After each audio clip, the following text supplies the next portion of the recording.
Hey guys, so this might be a bit weird since I'm talking about fixing a PS3 controller in the year 2022.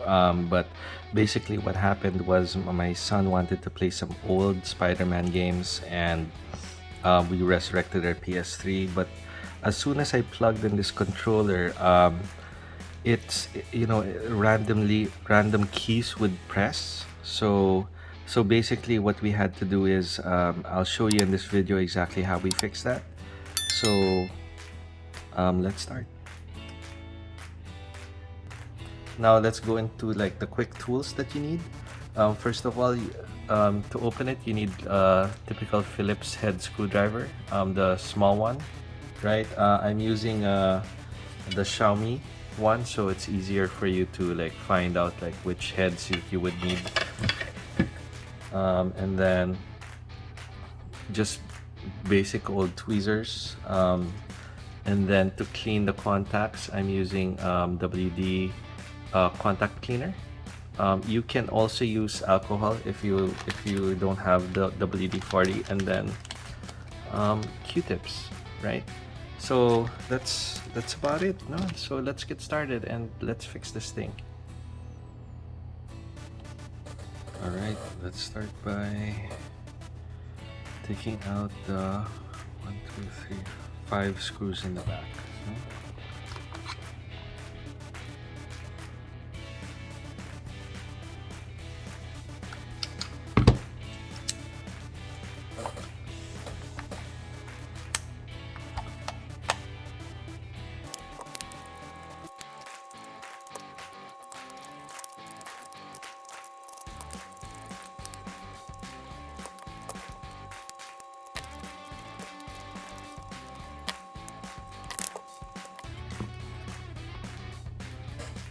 All right, now that we have the 5 screws, I just want to talk about like there are a couple of ways of doing hard reset on a controller.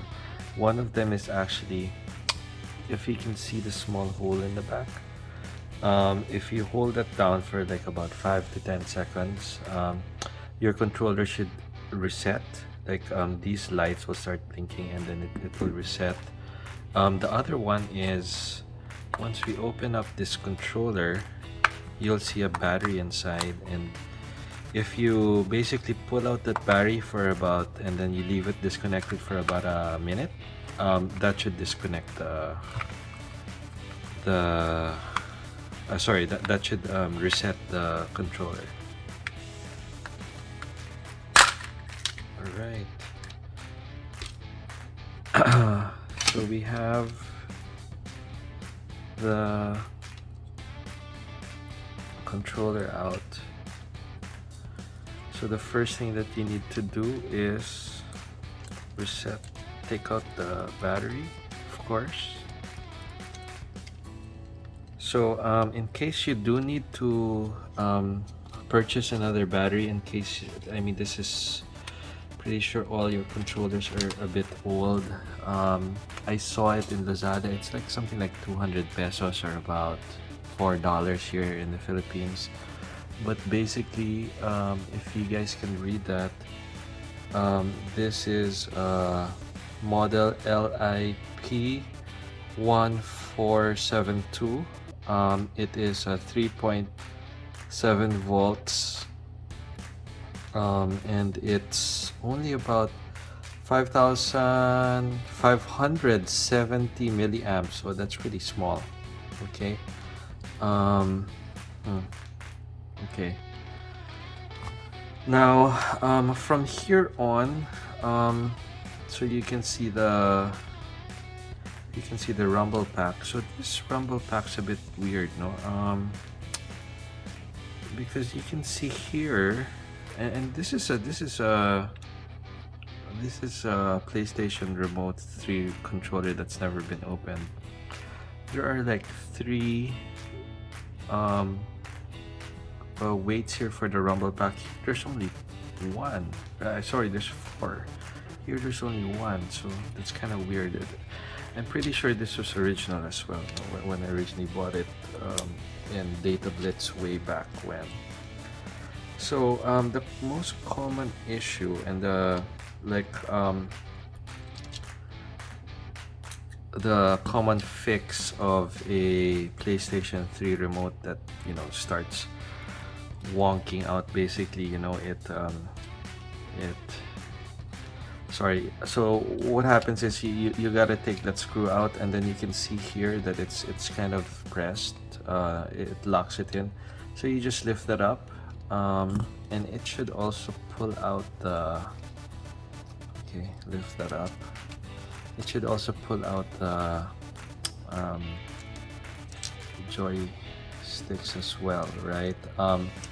And the issue here is that if you can see here, right, this plate here, okay, it's either one of two things. No, number one is this one gets dirty, so the contacts between this one and this one, it's it doesn't work so well, which is why later on, before we close it, we're gonna use WD contact cleaner. You can also use alcohol, quite frankly. The other one is the connections between this and this. It sort of gets loose, and that is due to this ribbon here. Let's just be careful here and move it properly.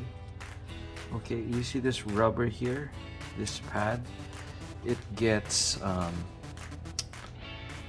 would I say, squished over time. So the pressure that's pushing the pad to the PCB isn't as strong, no?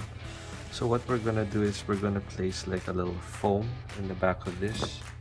So I do have some foam that I used from one of my other keyboard projects. So we're gonna just cut off a piece, and since this is gonna get squished as well, hopefully it will create enough push for this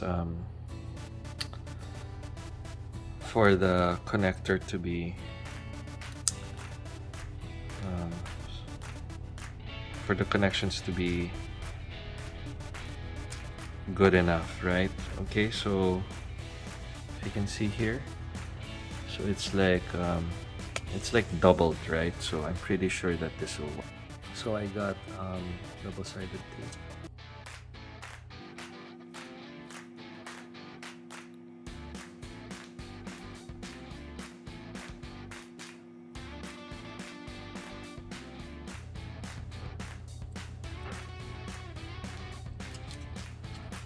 And then we just have to place this back in. So if you can see here, there's like a hook in the back. You just have to make sure that it goes to the hook. Oops. You have to do the other ones this side first before you do the other one.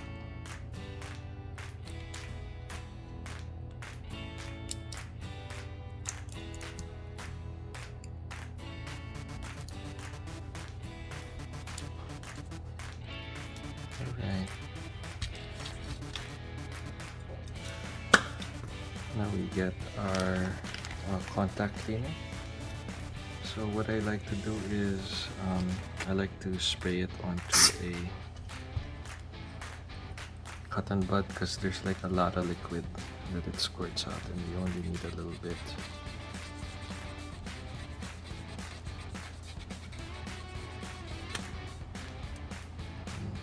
Not a lot of dirt actually. And then let's get this other side.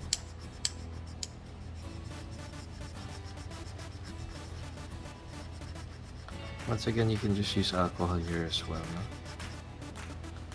So yeah, a little dirty, but not so dirty. Okay, so that's the most common fix. It should fix all your PlayStation 3 controllers. So just lift that up, pop this back, make sure that this screw goes in here, and then there's like another one right here, no? Okay, so I can definitely feel a push on it now, right? You can see it here. See?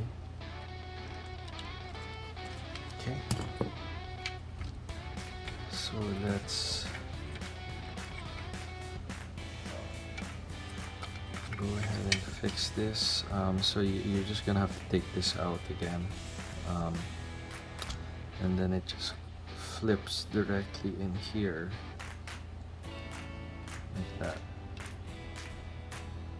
Okay, see? So it's just, there's like a small spring, right? And then it just clips directly in here. You see that?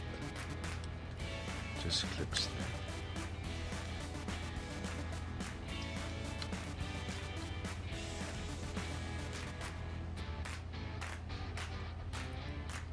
Oops, sorry. This spring over here, sorry, the spring has to go under. A while ago it was in here, so it has to go here. Okay, you see that?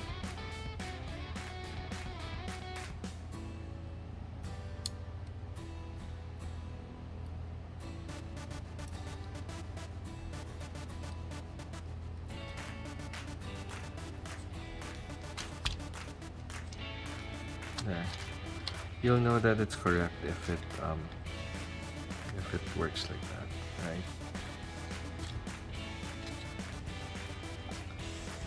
This rumble is really annoying me that this one only has like one.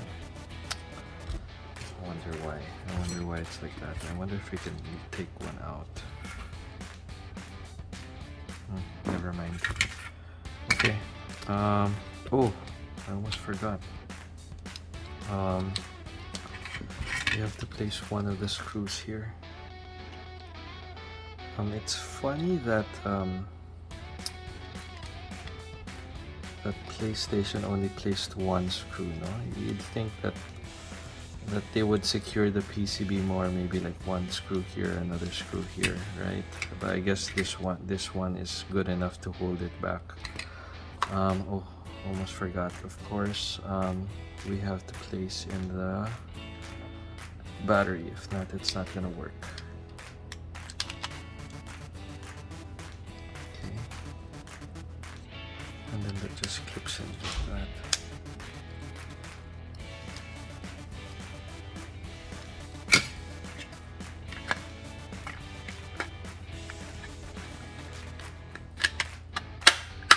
All right.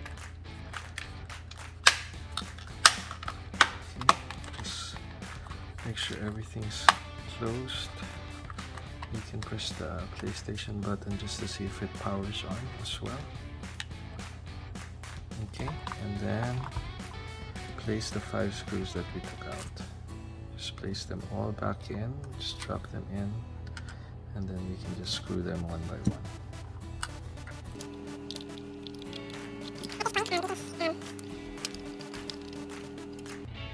So that's about it, guys. I know this is a purely random video, but like I said, I resurrected my PlayStation 3 so that my son can use it because he wanted to play a couple of older games. So